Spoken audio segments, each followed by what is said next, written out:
আমরা এখন পর্যন্ত কোন রাজনৈতিক দলের সাথে জোট করি নাই। আমরা পরিষ্কারভাবে বলছি, আগামীতে আমরা যাদের সাথে জোট করব তারা সরকারে গেলে তারা সমাজ এবং রাষ্ট্র ব্যবস্থা নিয়ে কি ভাবছে, দেশের পরিবর্তনের প্রশ্নে তাদের অবস্থান কি, চাঁদাবাজ, দখলদার, ভূমিদস্যু, মাফিয়া, সন্ত্রাসীদের বিরুদ্ধে তাদের অবস্থান কি,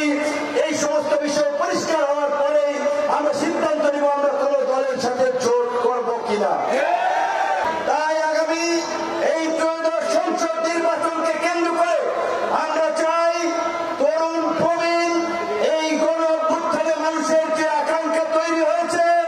একটা হানাহানি মারামারি সংঘাত সহিংসতা মুক্ত সহনশীল সম্প্রীতির নতুন রাজনীতির একটি চাঁদাবাজি দখলবাজ সন্ত্রাস মুক্ত একটি নিরাপদ এই নারায়ণগঞ্জের নগরী নয়, শুধু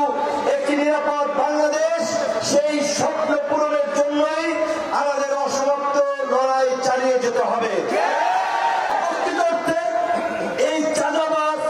দখলবাজ মুক্ত করার জন্য, সন্ত্রাস বন্ধ করার জন্য একটা রাজনৈতিক কমিটমেন্ট দরকার, কিন্তু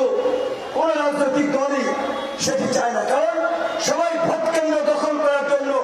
গুন্ডামি রফতানি করার জন্য তাদেরকে পৃষ্ঠপোষকতা করতে চায়, কিন্তু গণ অধিকার পরিষদ এই রাজনীতির পরিবর্তন করতে চায়। যদি আমরা সুযোগ পাই, আমাদের সুযোগ তখনই হবে যখন জনগণ আমাদের পাশে এসে দাঁড়াবে, জনগণ আমাদেরকে সমর্থন করবে এবং আগামী নির্বাচনে আমাদের প্রার্থীদের